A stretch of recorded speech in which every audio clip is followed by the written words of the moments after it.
Akashvani presents Morning News.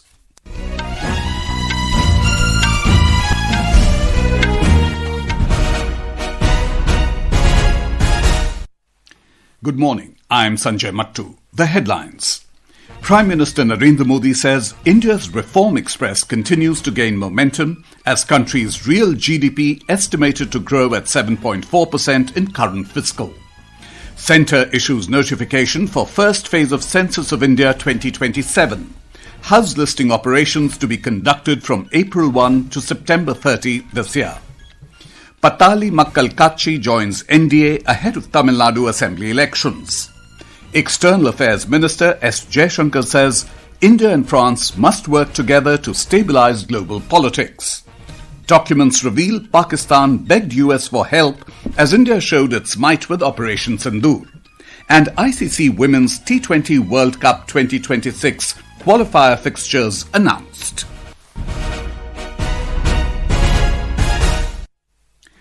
Prime Minister Narendra Modi has said that India's reform express continues to gain momentum as the country's GDP is estimated to grow at 7.4% during the current fiscal compared to 6.5% during the last financial year. Reacting to the figures, the Prime Minister said that the growth outlook is being driven by the NDA government's sustained investment push and demand-led policy measures.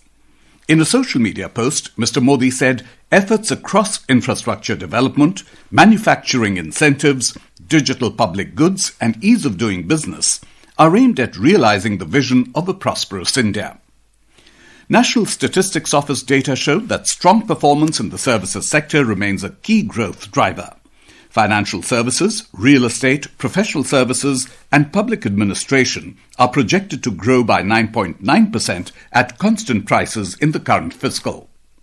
Speaking exclusively to Akashvani, economic expert Deepshikha Sikarwar highlighted that the strong GDP performance reflects sustained domestic demand, improved capital expenditure and resilience in key sectors of the economy. Significant here in GDP numbers is that India's growth story remains very resilient. The number of measures that were taken to support consumption, the income tax cut in the last budget, then GST reform, driven the entire consumption story, and that is making India stand out globally amid so much of global turmoil.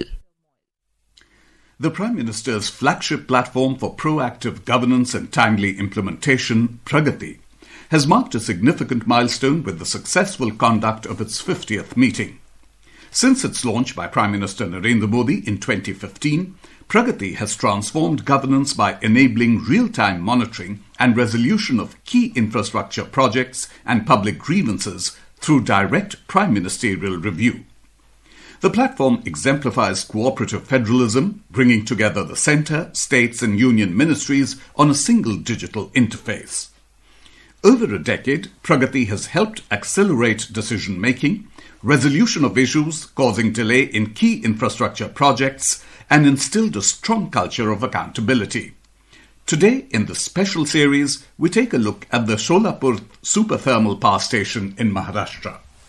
The Solapur Super Thermal Power Station in Maharashtra has emerged as a key project in strengthening regional energy security and meeting the state's growing power demand. The project has been developed at a cost of around 11,406 crore rupees with a total installed capacity of 1,320 megawatts. It was taken up in March 2012. During the Pragati review held on 30th December 2015, construction work was at a foundational stage. The review enabled focused leadership and time-bound coordination, helping resolve critical issues and placing the project on a clear execution path. Prime Minister Narendra Modi directed the Chief Secretary of Maharashtra to resolve the rehabilitation issue by February 2016 and Power Secretary to complete both units of the project by January 2017. One of the major enablers addressed through Pragati was the 115-kilometer make-up water pipeline from the Ujjani Dam, which proved crucial for timely progress. The Solapur Super Thermal Power Station has emerged as a strong example of the Pragati mechanism in accelerating complex infrastructure projects by resolving land, water, rehabilitation and transmission issues at an early stage. It was fully commissioned in March 2019. The Solapur Super Thermal Power Plant has ensured reliable power supply and supports industrial and economic growth across the region. With Dipendra Kumar, Suparna Saikya, Akashvani News, Delhi.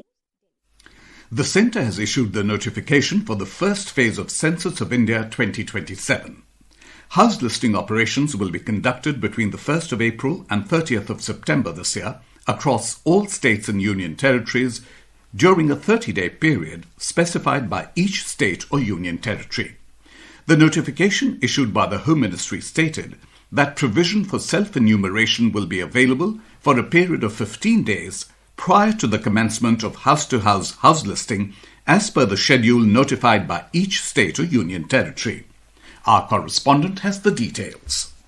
This will be the first census to be conducted through digital means in the country. Data will be collected using mobile applications available on both Android and iOS platforms. About 30 lakh field functionaries, including enumerators, supervisors, master trainers, charge officers, and principal or district census officers, will be deployed for data collection, monitoring, and supervision. The census will be conducted in two phases. The first phase, house listing and housing census, will be held between April and September 2026. The second phase, population enumeration, will be conducted in February 2027. For the Union Territory of Ladakh and snow-bound non-synchronous areas of the Union Territory of Jammu and Kashmir, Himachal Pradesh and Uttarakhand, population enumeration will be conducted in September this year. Nitika Gupta, Akashvani News, Delhi.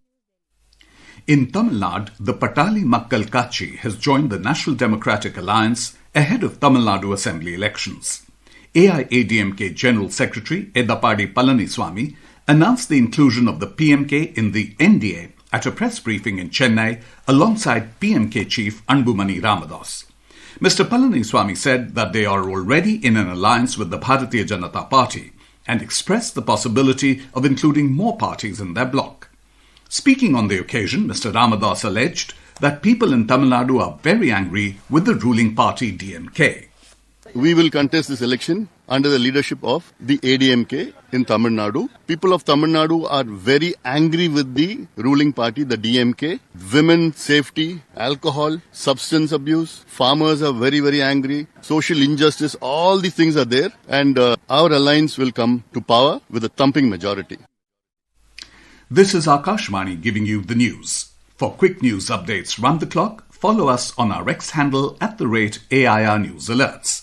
And for details of these stories and more, log on to our website www.newsonair.gov.in and download the News on AIR app. External Affairs Minister S Jaishankar has said that India and France must work together to stabilise global politics as the world is witnessing a fractious geopolitical environment. He made the remarks during a meeting with his French counterpart Jean-Noël Barrot in Paris yesterday. Dr. Jaishankar stated that continuous conversation is an important part of nurturing the relationship.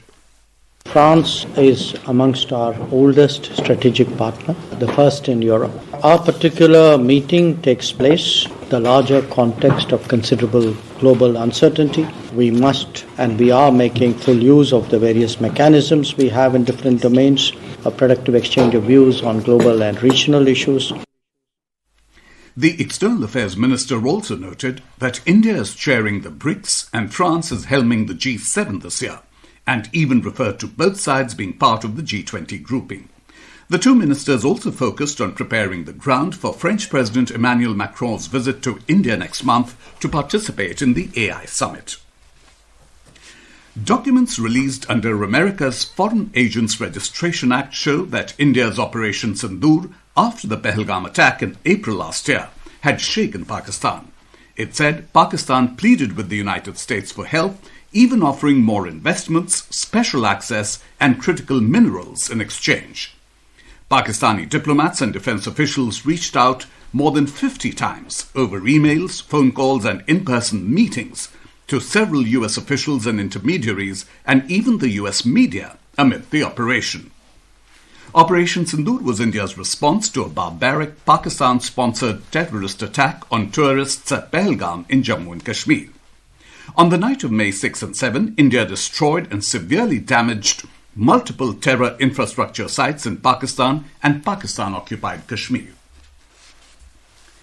India and Israel have reiterated a zero-tolerance approach towards terrorism in all its forms and manifestations.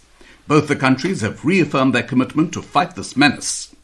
Prime Minister Narendra Modi held talks with Israeli Prime Minister Benjamin Netanyahu over phone and discussed ways to further strengthen the India-Israel strategic partnership. US President Donald Trump announced the withdrawal of the United States from dozens of international organizations, including the UN's Population Agency.